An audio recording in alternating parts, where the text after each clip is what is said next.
And Jonathan Reynolds. Hello.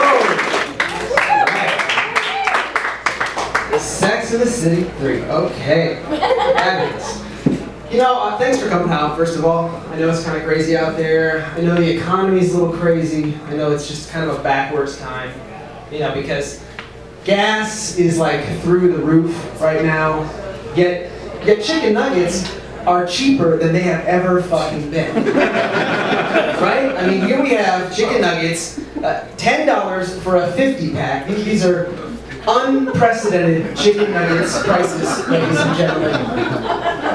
What a dichotomy this world is. It makes me think, you know, and I'm not very good at math or science. I know nothing about politics, but I gotta figure that if you can find a way to build a car that runs entirely on chicken McNuggets, you might just have something there.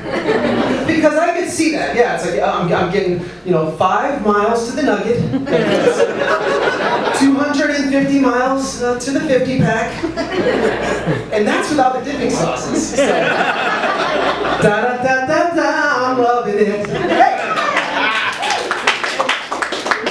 That would be the first time that jingle is actually authentic, true. Because I hate to bring it to you guys, but jingles, commercial jingles, like corporate commercial jingles, they're not always true. And they're not always well thought out. Example, the best part of waking up is Folgers in your cup. Bullshit. If the best part of waking up is Folgers in your cup, what does the rest of that fucking morning look like? Maybe someone stabs you in the dick with a rusty nail, and you trip down the stairs and break your neck. Is that some god-awful fucking coffee? Like, decaffeinated, regular, instant, it doesn't really matter. It all sucks. You know, unless I can see, like if you're in jail, and the rest of your morning was to be spent, you know, dodging an array of dicks that are trying to find their way into your anus, then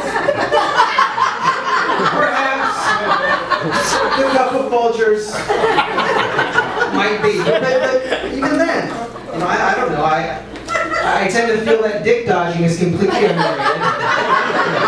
And potentially a great form of cardiovascular activity for heterosexual males. Because, you know, it's a lot of lateral movement and jumping and big sprints. So, who knows? You know, that you could call it high-stakes plyometrics. But it could work. I think all of our cardio would be through the roof after, you know, a couple weeks of dick dodging. And I'm open to trying it because, you know, I'm 36 years old and I try to stay in shape, but it's rough. And I don't know, you know, I've always wanted a six-pack. And I don't know if this happens to you guys, but when I wake up in the morning and I look at myself in the mirror, I'm going, yeah, bro, that is looking pretty fucking good. Yeah, you got it, you're working on it. And then I go to work and I have a sensible lunch, you know, and a light dinner, and then I come home and I look at myself in the mirror and I'm like, damn, bro, what the fuck happened to you? Did somebody just like inject your fucking abdomen with nacho cheese because you look a little different? And I'm starting to think that this may be the reason that bears started hibernating. Because, you know, maybe a bear just came home from work one day and he looked at himself in the mirror and he was just like, damn it! Ow! Fuck! Why is this happening to me? Oh, I didn't do it. I didn't even eat anything. I didn't do anything. Oh, you know what? I look like a fat fucking Kodiak. You know what I'm gonna do? I'm just gonna sleep this off. I'm gonna just take a long nurse nap. I'm gonna sleep it off. I know it's October with all the sticky treats and such that are right around the corner with the Halloween and Christmas, but I'm just gonna sleep this off and wait my ass in April. And the bear goes to sleep, and he wakes up 6 months later, and he's fucking gorgeous. He's in a fucking bathing suit, and he's jumping around like a ripped up Chewbacca, just, I'm going to Cabo! because, I can't do that. We can't physically do that as humans. Just take 6 months off to lose the weight. So I just gotta, eat right, try that, work out, and, it's tough, because, I just try not to look in that mirror in the PM, but it's hard because I'm a little obsessive compulsive, and so I find myself looking, but then I start to realize that the more that I look, the more I start to see things, and shapes and objects, and like, how some people say they see the face of Jesus in their toast? I actually see the face of Sylvester Stallone in my nutsack.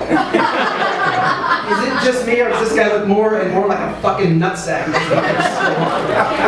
Started off a man, and he's destined to become a nutsack, and he's like 3/4 of the way there. I have to imagine that when God created Stallone, he was probably like, I think I'm going to do something very different to this guy.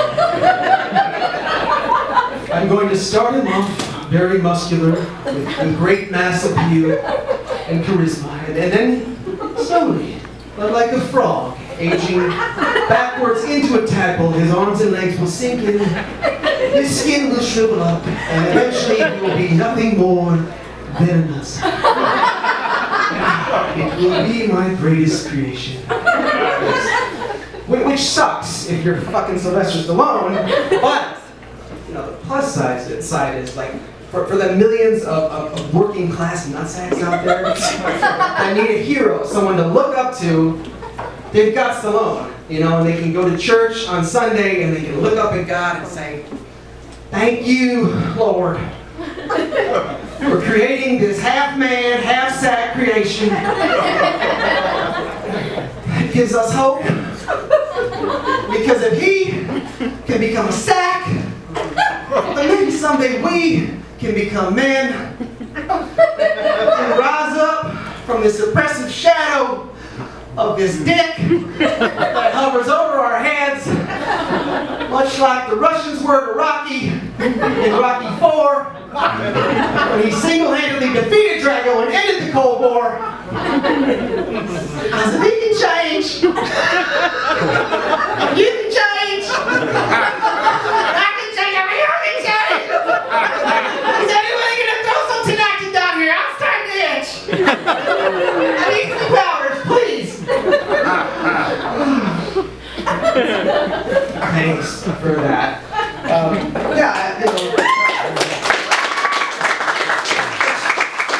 It's just hard to get up here and feel like you're gonna pull off a nutsack impression. And it's good to know that people are into that kind of stuff.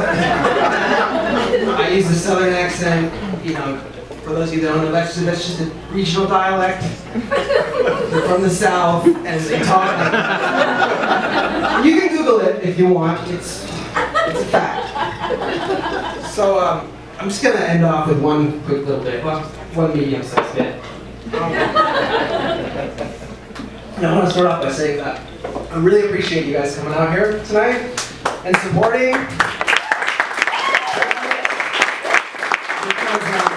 I'm relatively new to comedy, and it is not an easy road. I will say that right off the bat. And for some of you that are not familiar with how this whole process works, it goes something like this.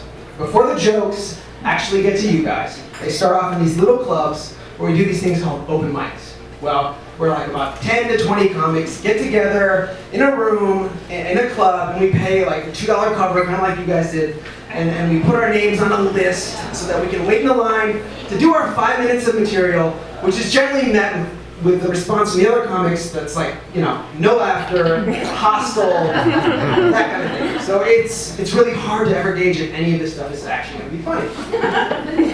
Now, half of the people there, this is just my observation, are people like myself who are new to comedy. We just trying to get up there and work on a joke. We're kind of nervous. We want to see if this is going to be right for us.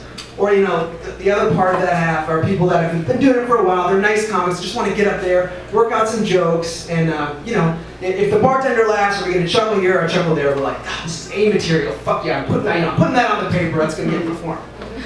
Now, the other half of the people that are there, and this is just my opinion and my observation, are guys that, they've been there a while, they don't take very well the new comics.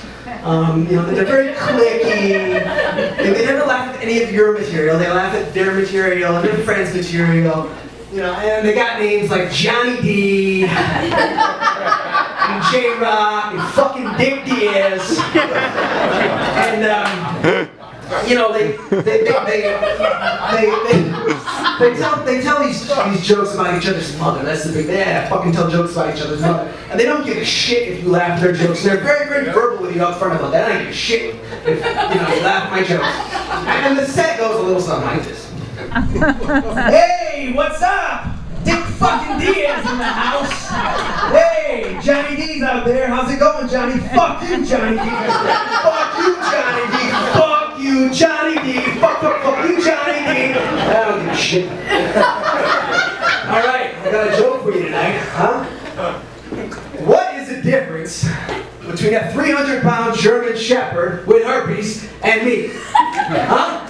Anyone? Anyone? I don't give a shit.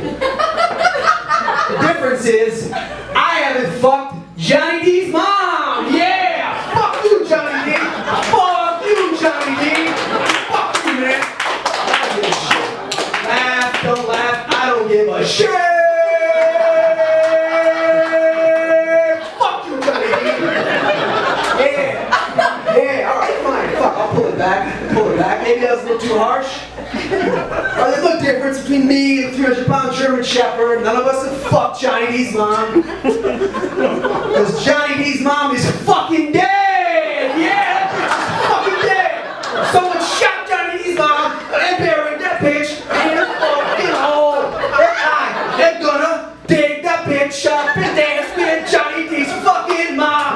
Yeah! Fuck you, Johnny D! I don't give a shit.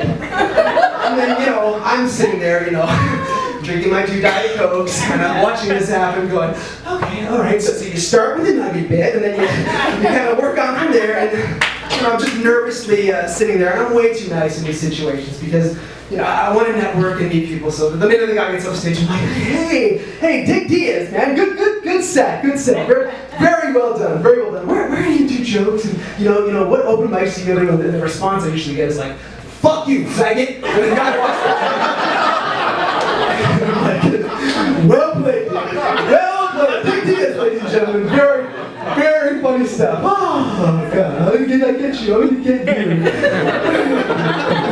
And I go to my car, and I call my wife. I'm like, hi, honey, how's it going? Yeah. Not very good here, no. Yeah, Dick Diaz called me a faggot. Yeah, again.